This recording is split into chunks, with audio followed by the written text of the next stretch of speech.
सेदिन मोहन चरण माझी को अपमानित करथिले थाना बाबू।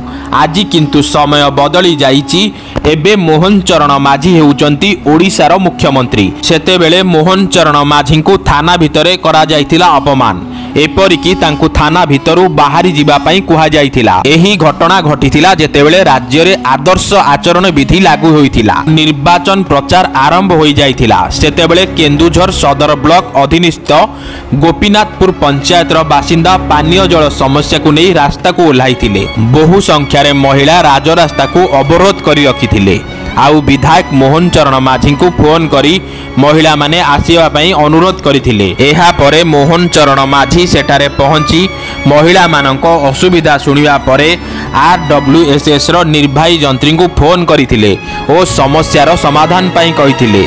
हेले लिखित प्रतिश्रुति न मिलिले रास्ता अवरोध छाड़िबे नाही बोली महिला माने कहिथिले। ए महिला माननकु बुझासुझा करी रास्ता अवरोध हटेबा पई विधायक मोहन चरण माझी चेष्टा करुथुवा बेले केन्दुझर सदर थानार आईआईसी त्रिनाथ सेठी अवरोधकारी महिला माननकु थाना को डकाई सेमानकर समस्या समाधान करिदेबे बोली कहिथिले।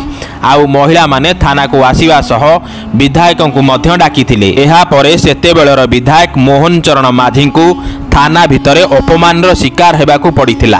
आज किंतु समय बदली जाइछि।